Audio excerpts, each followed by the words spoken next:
สบายดีทุกคนเนาะมื้อนี้เฮาสิพามาลบFacebook ของเฮาออกเนาะทุกคนเนาะพามาบอกวิธีการลบ Facebook อันนี้สำหรับผู้ที่มีบัญชี Facebook หลายแล้วต้องการที่จะปิด Facebook ต้องการที่จะลบ Facebook ออกเนาะทุกคนเนาะสามารถลบได้นะทุกคนเนาะ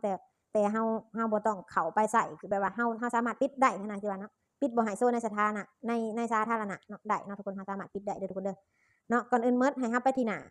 เข้ามาที่หน้าโปรไฟล์เฮาเนาะทุกคนเนาะแล้วก็มาที่กดจังว่าโปรไฟล์เลยเนาะแล้วก็เดี๋ยวแป๊บนึงเด้อมาที่หน้าโปรไฟล์แม่นบ่มาหน้าแบบนี้แล้วก็มาที่ขีดสามเหลี่ยมนี่เนาะทุกคนเนาะสามสั้นนี่เนาะหัวมือนี่เนาะแล้วก็เลื่อนลงมาเรื่อยๆก็กดคำว่าตั้งค่าความเป็นส่วนตัวนี่เนาะแล้วก็เลื่อนหาคำว่าตั้งค่าทุกคนไอคอนรูปคนนี่เนาะทุกคนเนาะ มาเบิ่งกันทุกคนแล้วก็หาคำว่ารายละเอียดส่วนตัวนะทุกคนเนาะหาเลยเนาะรายละเอียดส่วนตัวนี่เนาะอันแรกเลยทุกคนกดเข้าไปเลยเนาะพอกดเข้าไปแล้วก็หาคำว่ารายละเอียดส่วนตัวอีกทุกคนเนาะนี่เนาะตัวที่หนึ่งที่สองที่สามที่สี่นี่เนาะกดเข้าไปอีกเนาะรายละเอียดส่วนตัวเนาะแล้วก็พอมาแบบนี้เฮาก็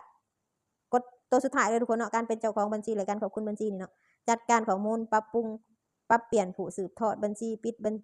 ดใช้งานหรือลบบัญชีโปรไฟล์ของคุณนี่เนาะกดมาเลยเนาะแล้วก็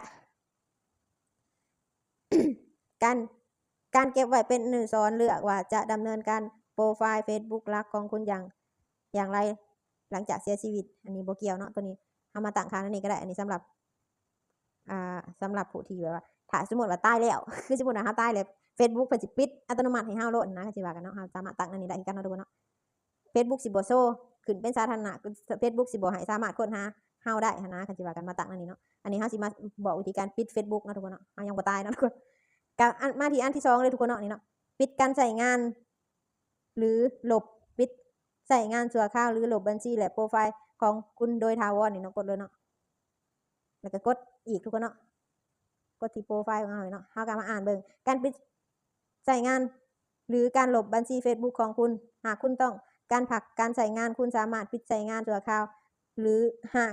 คุณต้องการลบบัญชีถาวรโปรดแจ้งให้ทราบปิดใช้งานบัญชีปิดการใช้งานบัญชีเฮามาอ่านเบิ่งเนาะทุกคนเนาะเฮาอยากปิดแบบใดเฮาอยากปิดแบบชั่วคราวหรือว่าต้องการลบถาวรเนาะโอเคข่อยสิลบถาวรนะเพราะว่าข่อยมี Facebook หลาย Facebook แล้วข่อยต้องการปิดตัวนี้เพราะว่าข่อยบ่อยากเก็บไว้เนาะบ่อยากเก็บไว้นะบ่อยากโชว์หลายนะทุกคนเนาะถ้าเฮาลบแล้วก็สิบ่มีไผเห็นเฮาใน Facebook นี่เลยเนาะทุกคนเนาะ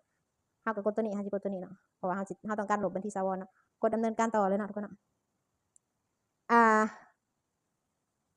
เพจ AI โอ้แป๊บนึงเด้อทุกคนขอสิไปเบิ่งว่าเพจนี้มันสำคัญบ่แป๊บนึงเด้อโอเคทุกคนเนาะ พอดีเมื่อกี้นี่ก็ไปกวดเบิ่งว่าเพจนี้เป็นเพจหยังสำคัญก็ปล่อยว่าเนาะเพิ่นก็สิเขียนอธิบายสิ่งที่ว่าเฮาต้องลบเนาะการลบบัญชีของคุณจะลบโปรไฟล์ Facebook ซึ่งคุณเป็นผู้ดูแลเพียงคนเดียวหรือบุคคลที่มีสิทธิ์ควบคุมโดยสมบูรณ์ด้วยหากการทำเพจใช้ต่อไปด้วยได้โปรดกำหนดผู้ดูแลรายชื่อ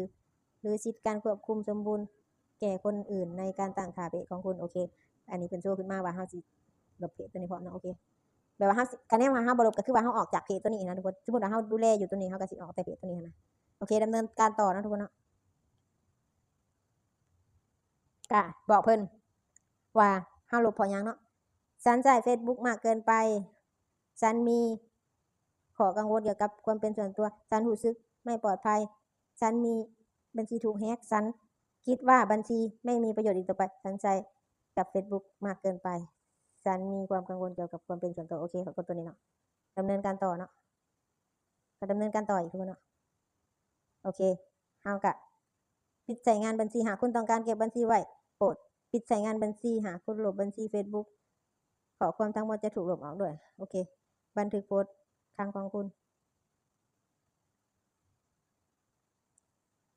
โอเคเขาบอกเอายังเนาะเขาสิปิดใช้งานบัญชี Facebook เนาะรหัสผ่านบัดนี้ลืมรหัสผ่านบ่จักแป๊บนึงเด้อเขาไปโอเคเนาะทุกคนเนาะ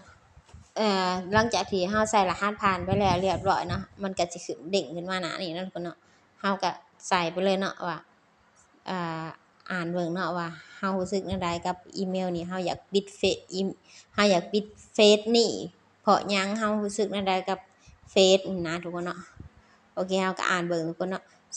การดำเนินการนี้เป็นการปิดใช้งานชั่วคราวหรือกลับมาใหม่อีกครั้ง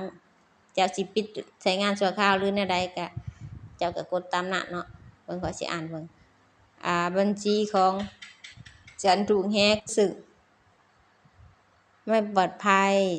ฉันคิดว่าไม่มีประโยชน์ต่อไปฉันรับอีเมลเชิญคำความมากไปฉัน Facebook มากเกินไปฉันมีบัญชี Facebook อีก1บัญชีอีกบัญชีโอเคเฮากดคำว่ามีบัญชีเฟซเพราะว่าข้อยมีหลายบัญชีเนาะข้อยกดตัวนี้